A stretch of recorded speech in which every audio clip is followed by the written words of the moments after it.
The Cross'em Wrestling Entertainment Podcast, presented by Clovercrest Media, is what you AEW fans have been looking for. Noah Cross and Tyler Bard give their take on every week's episode of Dynamite. If you are a massive AEW fan, then it is time to join us every Sunday at noon Eastern Standard Time. Stay Cross'em.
Hello, everyone, and welcome to the Hard Hitting Wrestling Show. I'm Ovi Muniz.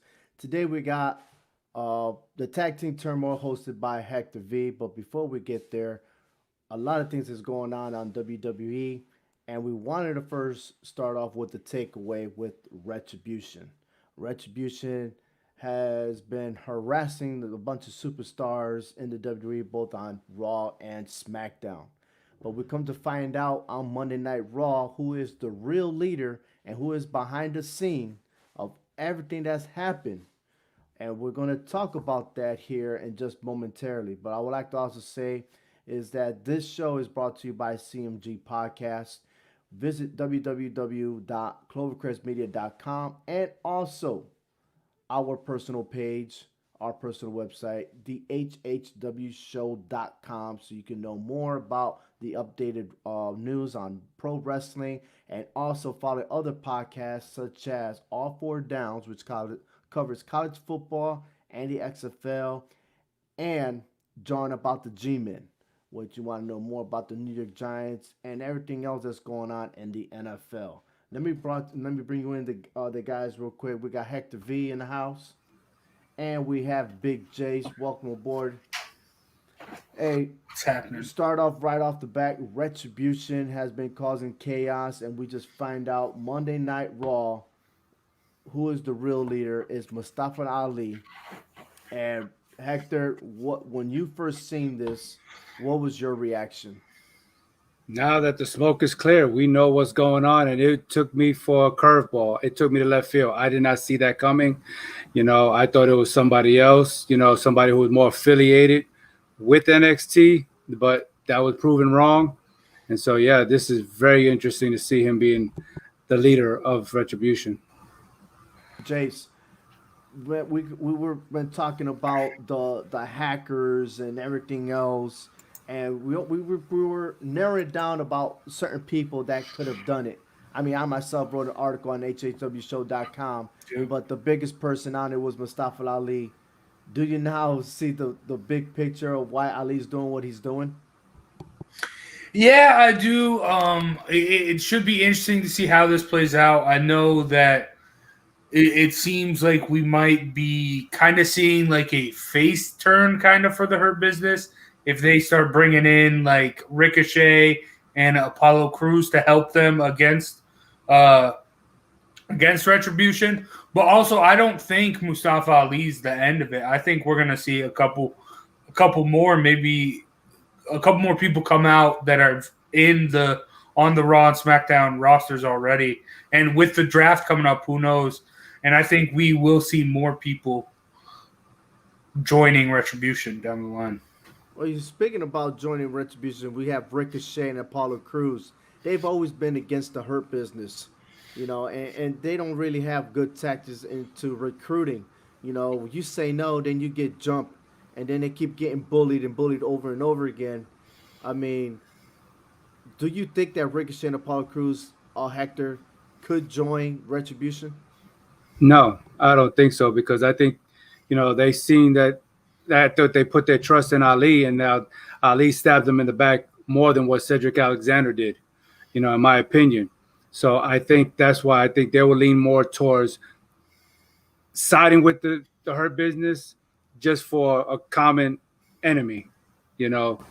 So because I don't see them, because I think they have more dignity than that to joining the Retribution. I see them. I see more than that from them. So What are your thoughts, Big Jace?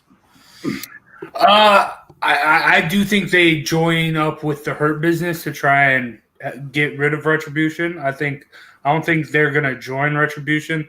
I do think Retribution is going to end up being sort of like a NXT, like it's going to build into NXT being a part of the Survivor Series. I think we might even see like a Retribution get drafted to NXT during the draft. So we shall see. But I think that's what it's building up towards. And I do think that maybe I'm excited to see where the Hurt Business goes and how far this feud goes. Yeah, I could tell you this right now is that we got Hell in the Cell pay per view coming up this month, and next month we have the Survivor Series. I could see that this chapter will continue building, not hit Hell in a Cell, unless Bobby Lashley's defending his United States title. But then to carry over, and we could see this big battle between the Hurt Business and the Retribution at Survivor Series, maybe a 6-on-6 type deal, or 5-on-5. Both groups going at it. But I just don't see anyone else in NXT to be recruited into the Retribution or the Hurt Business. But speaking about that, was not to say, and I'm not downgrading NXT or any way, but we could still see another match, a triple threat match, for each brand representing themselves for the Survivor Series as a second match. You know what I mean? So, with that aside, we already know certain people of NXT are in Retribution, such as Dominic Dijakovic. We got Mia Yim. I had thought that maybe Keith Lee will be a part of it just because Mia Yim was in the group. That not to seem the case here, because now we've seen the two big boys going at it with Lee and Strowman, which was pretty exciting. I think they're saving it for the actual feud for Hell in a Cell. I just hope it doesn't become like a lame match. Hopefully we'll see like maybe a steel cage match, or even they have their own Hell in a Cell. But that will be pretty interesting to see them two finally going at it, because we've been flirting with Survivor Series last year. We've been flirting it for the Royal Rumble, as they both got eliminated by Brock Lesnar. So it's going to be pretty exciting to see them two go at it. But as far as Mustafa Ali, what is the agenda, Hector, that you think Ali wants to accomplish? I don't know. Is it recognition? I mean, he hasn't been relevant enough. Now he wants to, prove that he can stand on top of the podium, and lead something or somebody.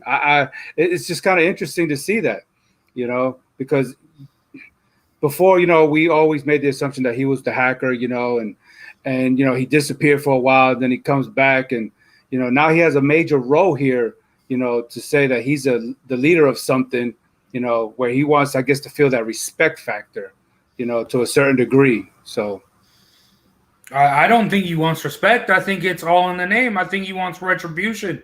If you remember a couple years ago when that whole Kofi Mania craze came off of Mustafa Ali getting injured and having to get pulled from the Elimination Chamber match. So I think he wants retribution for that. He wants to take over the WWE and get a shot at gold and a shot at going to WrestleMania. Absolutely. Look at it. He had an opportunity, but he got injured supposedly, and Kofi Kingston took his spot, right? Mm-hmm. And if I'm not mistaken, I think it was the Elimination Chamber. Yep. Right?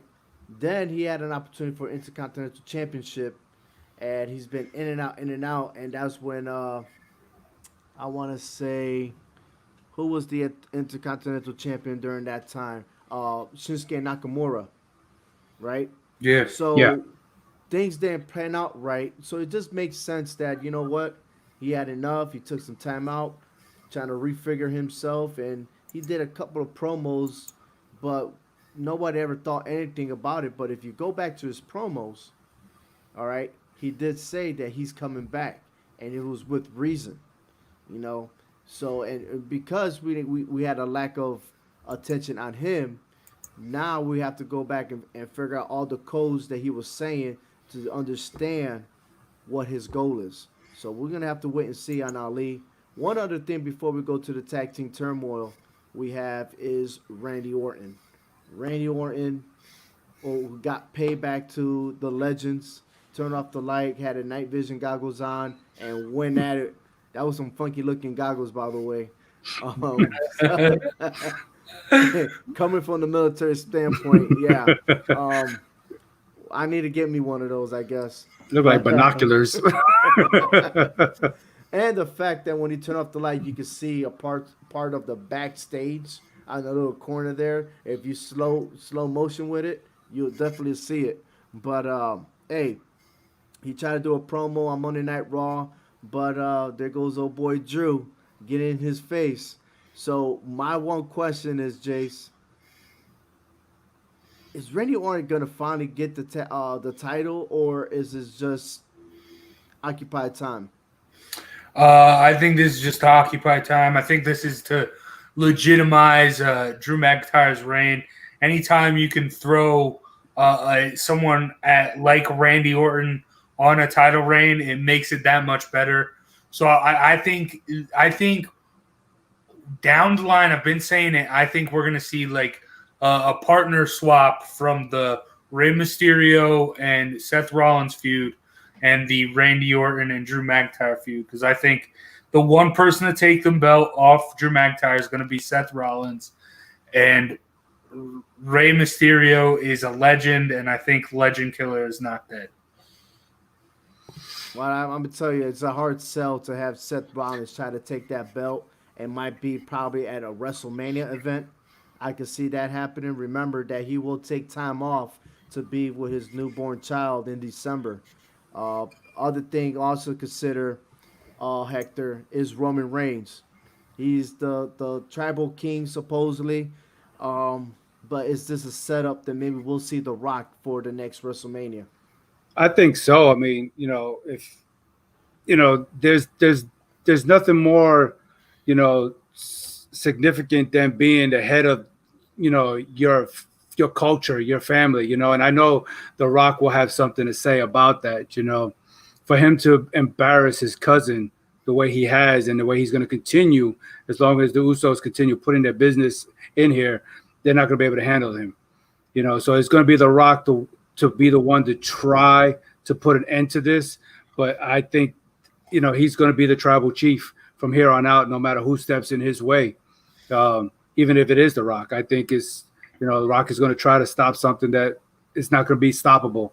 He's not going to be able to prevent it. But I think it'd be a great match if that was to happen, especially for WrestleMania. Jace, what are your thoughts on this? I would like to see if I would like to see that happen, The Rock versus Roman Reigns at like WrestleMania. But I feel like if they were going to do that, this storyline about the tribal chief stuff would get moved closer to WrestleMania to build into why The Rock's coming, getting like the family on his side to come take on Roman. But so that kind of makes me not think it's going to happen, but I'd love to see it happen. That's a fantasy match, Roman Reigns versus The Rock. That'd be great. I mean, they talked about it before, especially when they were filming together for, was it Hobbs, the Hobbs movie? Oh, yeah. Right. And, they were like, well, what about, how would you like for you to wrestle your cousin and see it? And they both wish that it could happen, but it's always that time. Remember, Rock is very busy filming and everything else. He got shows on NBC. He just pushed back XFL for a following year. So there's just so much on his plate, and for him to make room for WrestleMania 37, well, that's gonna be pretty hectic schedule for him. But hey, Or maybe he moved the XFL back a year because he needed to get ready for WrestleMania. hey, that could be a good point. Absolutely. Mm-hmm. Well, hey, let's take a short break real quick. When we come back, we're definitely gonna hit on the tag team turmoil hosted by my man Hector V. So stand by. Clovercrest Media Group presents a CMG podcast. Keys to the City. Keys to the city, baby. When you see us, so you know. Crossed up by Kobe, will float to Shaq, and then Shaq goes like this, and the rest is history. Pay attention. Don't tell me what to do, Devil Woman. But speaking of those Lakers, hold on. But I didn't make my. I said Denver's gonna win. Yeah, you did. You said that. There's no other show like that. Clovercrest is doing great things right now. Streaming everywhere.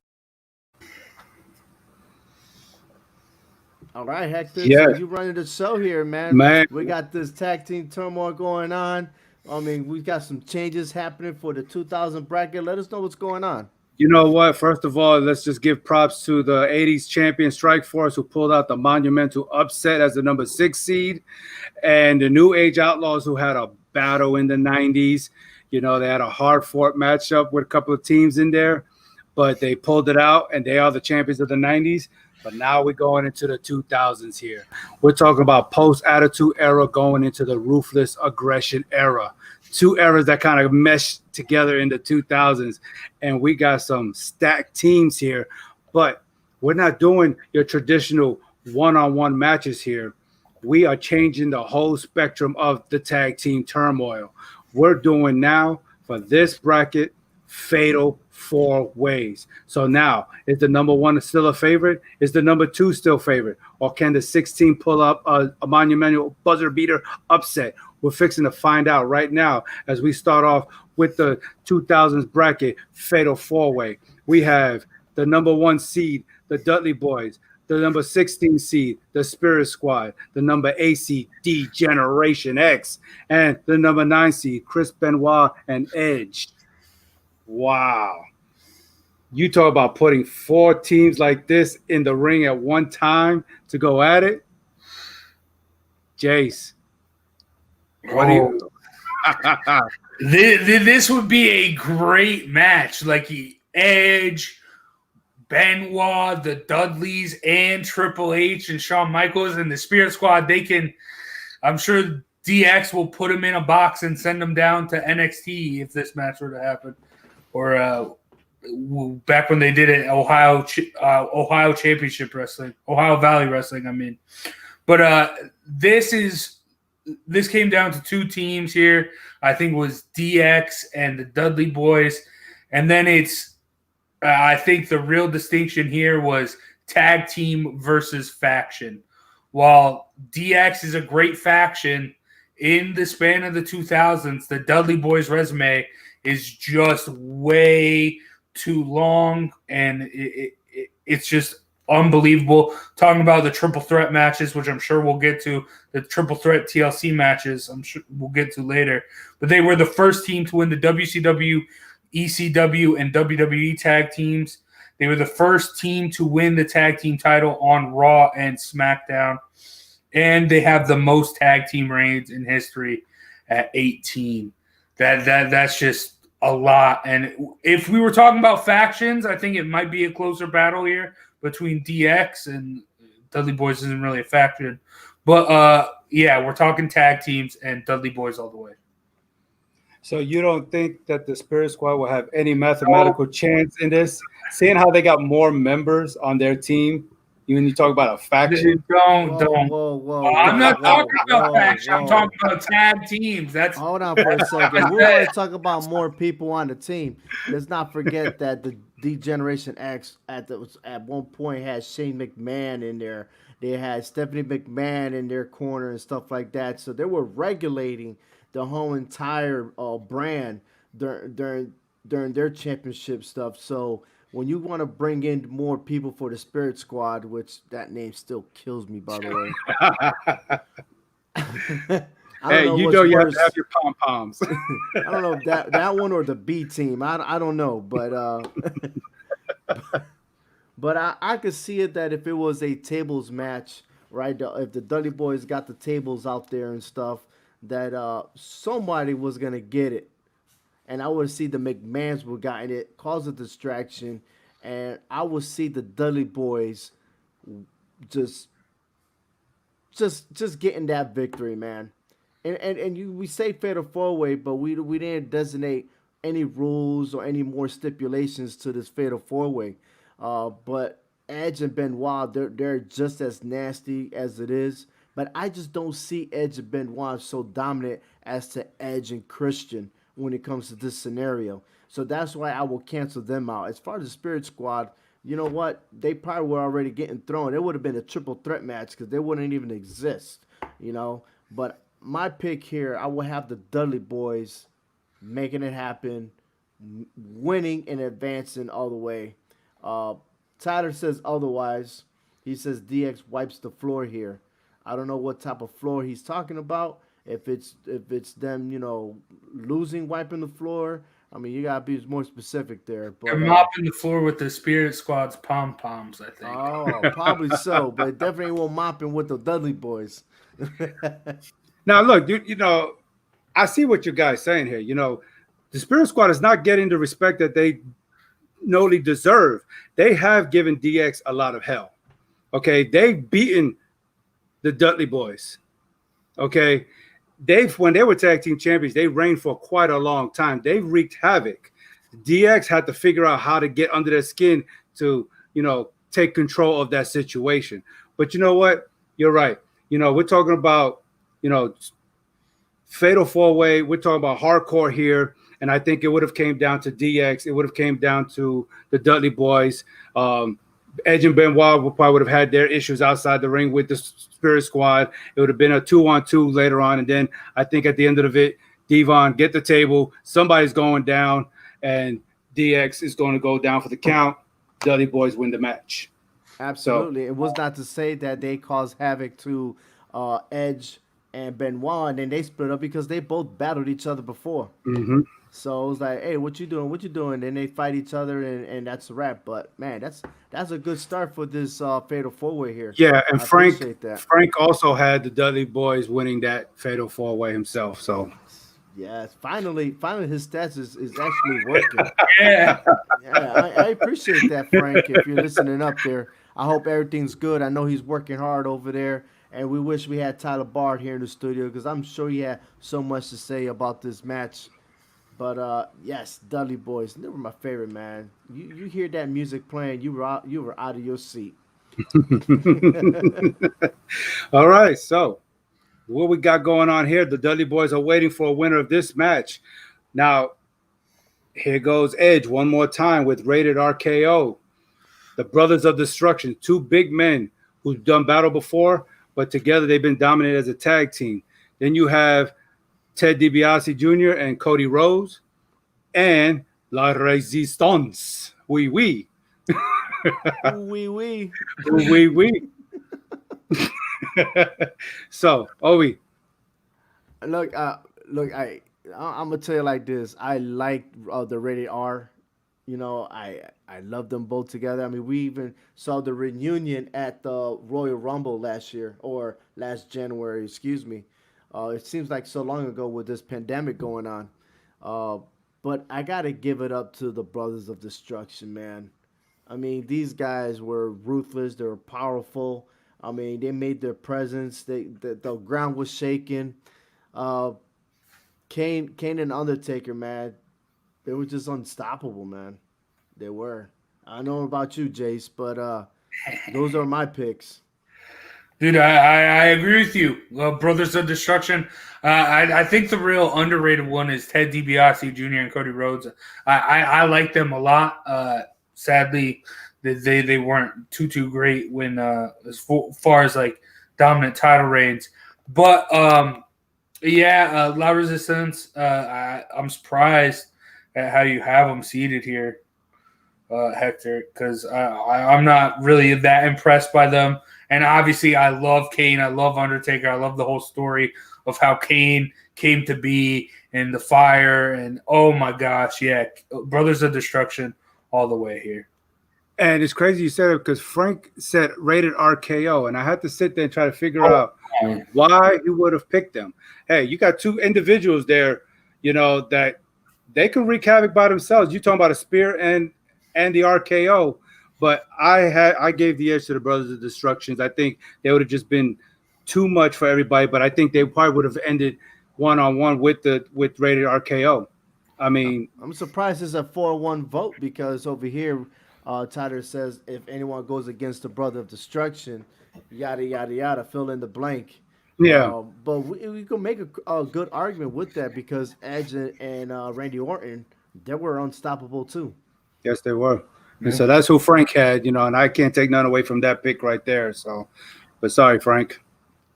Brothers of Destruction is moving on. Wow. Okay, so here we go again. Edge Part 3. Edge and Christian. The Evolution with Ric Flair and Batista.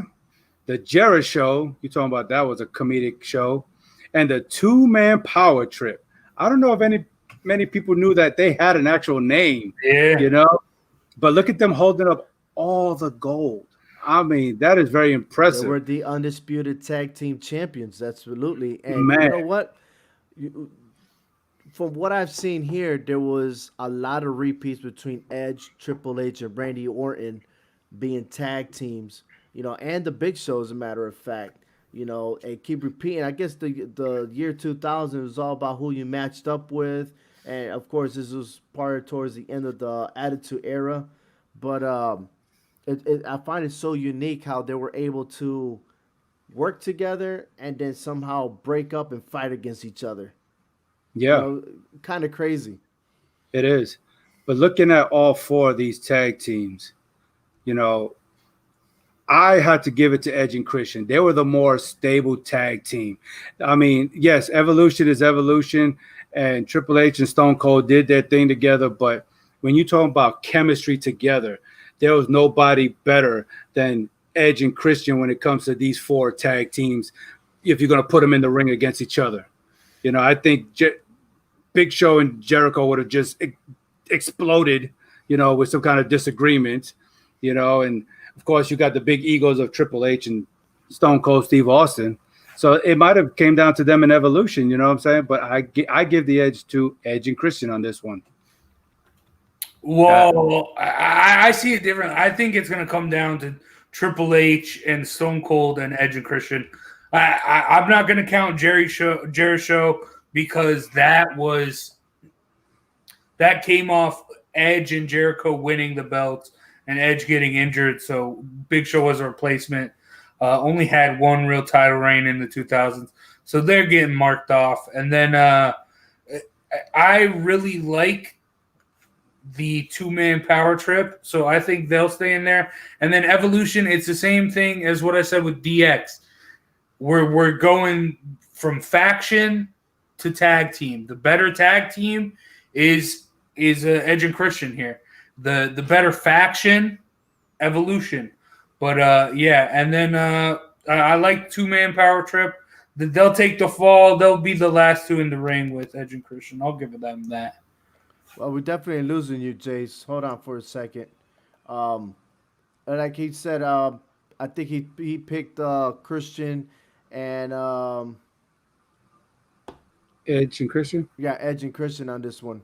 And I felt the same way. I had the same vote. We're definitely something surprising here in the 2000s that we're kind of agreeing to a lot of things here. And this is not what I was looking forward to. Yeah, it's funny because Frank also had Edge and Christian on this one also. Well, except for Tyler. Tyler went for Evolution. That was an easy pick. But I think Jace, he hit it off. He said he pretty much said it right. Great points and everything else. I think we finally got him back in. What's up? Am I good? Oh, you're good. All right. Yeah. What happened? Well, you is what happened, but we're just moving on. So, but Tyler did say it was brutal. He can't believe that you chose Edge and Christian on this one. Yet again, tag team versus stable versus faction with Evolution and Edge and Christian, and the tag team goes to Edge and Christian. Okay, look at Jeff Hardy's face there. He's like, what is going on here? I think, you look at Edge, look at the Hardy Boys here. Then you got another big tag team there with Kane and Big Show. I think Lance Cade and Trevor Murdoch was kind of underrated a little bit. The Colognes, they snuck in there. You got Carlito there. He's always about big surprises here. But I think this would have been another interesting fatal four-way here. But the Hardy Boys, true brothers, great tag team. They were hard. They're all about the hardcore. I think Kane and Big Show would have been a threat. But I think at the end of the day, the High Flyers right there, Team Extreme would have come out victorious on this one. Yeah, I agree with you, Hector. The Hardy Boys all the way here. Colognes, whatever. I think it really boils down to Kane and Big Show, and I love both Kane and Big Show, but we got the Brothers of Destruction moving on, and I'm happy with that. And the Hardy Boys, they've just been so great, and also they're the only team in this 2000s that's still going, which is pretty awesome. So let me ask you, Jace, with the Hardy Boys, who carried who during their tag team runs? I think in the ring, it was probably more Jeff Hardy, and then on the mic and reinventing themselves, I think Matt Hardy was great. Yeah, I have to agree there because Jeff Hardy, boy, he'll get on top of a 50-foot ladder and just jump off. You don't care who it is. He's jumping on. I was going to say he was more of a high risker and stuff. So, man, I would have narrowed it down to Big Show Kane versus the Hardy Boys on this. I don't know. Man, I think I've already been outnumbered here. So, yeah, I'll you guys convinced me the Hardy Boys. But if I look at it, if it was a ladders match, you definitely won't see Big Show climbing no ladder. But, yeah, the Hardy Boys go. Oh, he could just put Kane on his shoulders and they could reach it. You gotta be kidding me. Okay. Yeah, I think it's unanimous because Frank even had the Hardy Boys. It looks like Tyler said the Hardy. So, yeah, it's a unanimous decision. Hardy Boys will find a way of victory. Hard-fought victory in that one. Yes. So, gentlemen, we're down. We are down to the final four. We got the Dudley Boys, Edge and Christian, the Hardy Boys, and the Brothers of Destruction. So if you look at my high-speed Excel spreadsheet here, wasn't prepared with these pictures trying to join in to have a fatal four-way, thanks to Hector V in the house. But wow, Dudley Boys, Brothers of Destruction, Edge and Christian. Wow, I mean, this is absolute madness here. I'll tell you that much. Can we agree that this fatal four-way could have been a WrestleMania match? Oh, for sure. 100%. Yes. You talking about swaying the crowds, back and forward. I mean, I think the crowd would have been divided 25%. I mean, you cannot go wrong with any of these four tag teams, fan favorites. But Ovi, we have to declare a winner of the 2000 bracket. You're really going to ask me right now? Yo, Neil, I got to be first? I was hoping Jason would be first. Well, I don't know, man. I'm waiting for Tyler's response because he thinks this is an obvious choice here. All right? But I'm going to give you a Vince McMahon choice. Okay? Are you ready? Even though they're not there. They're not there, right? Nope, they're not. We're not ready because D-Generation X is not there. But I'm going to have to say Edge and Christian. That's what Vince McMahon will choose. Edge and Christian. Interesting. Look, if you cancel out the Brothers of Destruction, okay, we've already Why? seen the WrestleMania events. We've already seen tables, ladders, and chairs.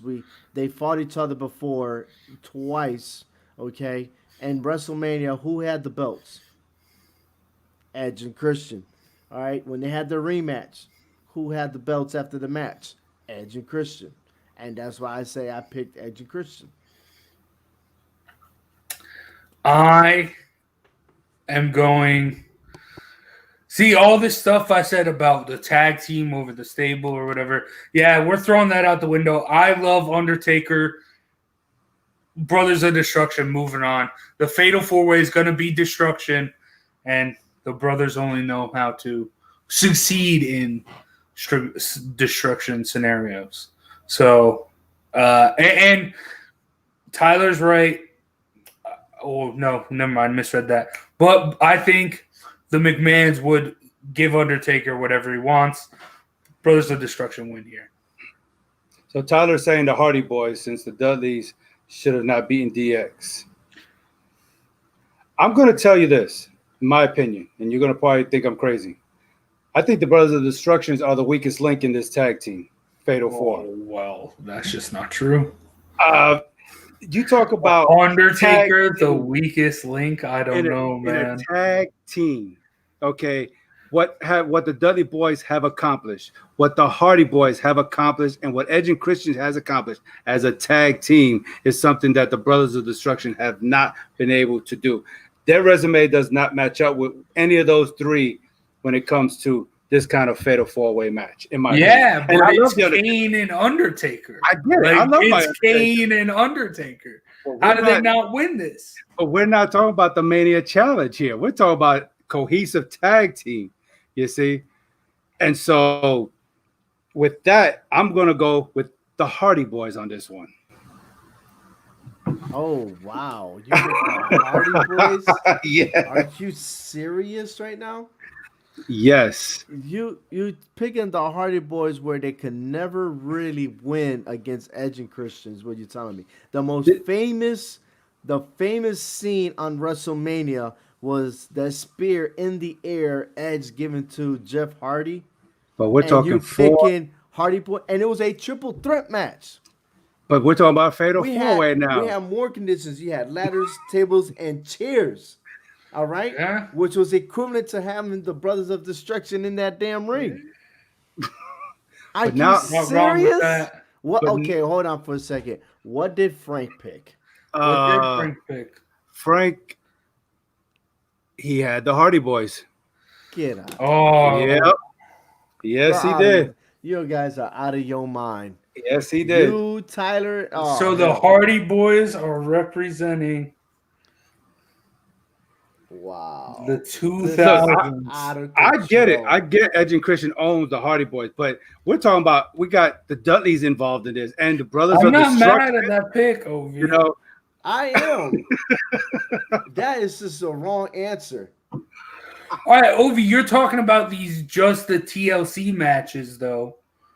And the feud goes on even past that. Yeah, like I said, really, we're gonna. All right, that's fine. It is what it is, man. I got it.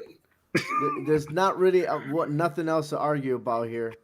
I mean, I just find it pointless that the Hardy Boys felt they were never the number one tag team in the era. Period. It was always Edge and Christian. Okay? Yeah, and we're respecting them now, giving them the respect they deserve. If you respect them now, then they should have won. Bottom line. I agree with you. Yep, I'm agree. Yep, I'm agree to disagree. And that's what the tag team Turmoil. I'm the one that didn't pick the Hardy Boys, and I'm defending them against Ovi. That doesn't make sense. Wait a minute. You disagreed with Hector with the Brothers of Destruction being the weakest link out of all four tag teams. Yeah. Let me tell you right now, all three of these tag teams would have gone against the Brothers of Destruction. They would have found a way to work together, and then it would go beat each other up, And then we have the same scenarios. And one See, of the they Hardy need Boys, to work together because they're not the weakest link, the Brothers of Destruction. Everyone needs to work together to get them out. So how does that make it the they're weakest still link weak. when What it are they gonna takes do? Slam or do 6 whatever? against 2? Please, man. They're just going to start choke slamming people. Tombstones, last rides, everything. Or I get Tito Santana. He can hit him with the urn, and that'll be a wrap. Maybe we'll see in the final. I see Four. someone- That's what I had in my final. Someone's trying to knock on the door right now, but we'll definitely keep it non-political here. Hey, there you go, have it, man. The Hardy Boys. Hector, I'm gonna go ahead and put on my screen real quick. We started with the '80s. We had a special guest on our show, Tito Santana, who was a former tag team champion with Strike Force, and he made his vote, which outranked us all the way, and somehow, some way, ended up passing the Demolition and their Fatal 4-Way, and they made it to the '80s there to the Final Four.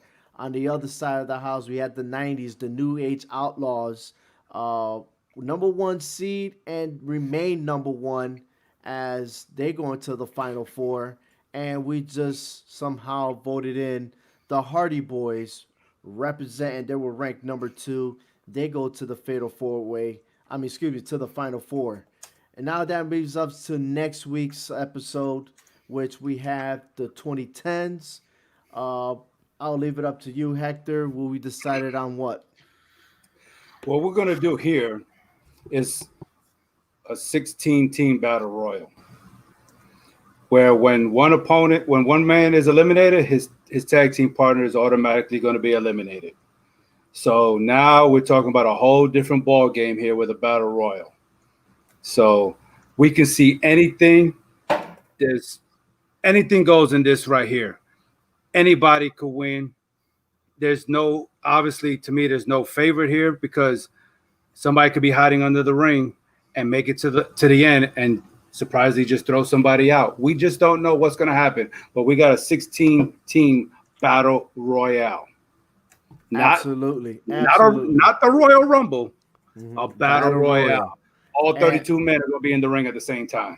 And so for everybody to understand how this goes, myself, Hector, Big J's, and every other member of the HSW crew are going to list their top tag teams from number 1 through number 16. Whoever's number 1 is they voted in as the champion. And with all the votes put it in, we're going to go ahead and consolidate and organize everything. And then next week, we're going to have the showdown to where we're going to tell you who was the first one to be eliminated and work all the way down to who is the number 1 tag team of the 2010s and today to advance to the final spot of the Final Four.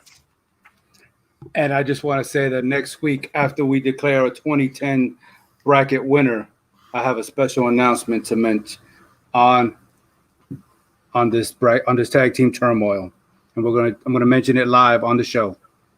So you had me convinced that you was gonna mention it today, just to tell me that you're gonna do it next week. You gotta love it. Oh hell, here we go. You got to love it. It's just a state of chaos and confusion, baby. You just never know what's gonna happen. All right. So, hey, ladies and gentlemen, thank you for listening to the Hard Hitting Wrestling Show. It's been pretty good. It's been pretty good. I can't wait till next week till we get this showdown going. Also, tomorrow, All Four Downs podcast at 8:00. You don't want to miss it. Week 6, we're going to be covering down the top 25 of what we have voted in. We're also going to talk about the upset games that's going on in college football and see what matches are coming up this week. We definitely got Tennessee versus Georgia. So all you college fans want to know, and especially us voting in who our picks are, by all means, check us out at All Four Downs podcast. We do got some news for the XFL. And we got some extended news for college football. congratulations to Big Jace once again. I think he won like three weeks straight in a row, and he's continuing in there. We're definitely gonna be talking about over/under games. So if you guys gamble, by all means, hey, pay attention because I know Jace got all the answers to that. Any final words, Hector and Jace? This is just exciting. I just like what we're going on here. I just can't wait to see who we're gonna have as our fourth contestant in the fight in the tag team Turmoil, and just can't wait to see what the Hell in Cell is gonna be all about. I got a new nickname, man. There we go. OB McMahon. Hey, don't be a hater, player. All right. On behalf of the CMG podcast, thank you for listening to the Hard Hitting Wrestling Show. Take care, everyone.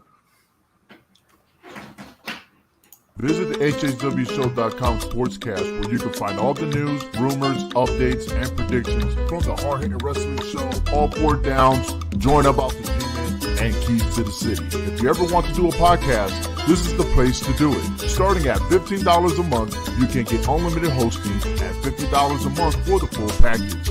Visit CloverCrestMedia.com for more information. A big thank you to the StreamYard for their fine streaming service. On behalf of HHW crew, I am Ovi Muniz. Thank you for listening to the Hard Hitting Wrestling Show.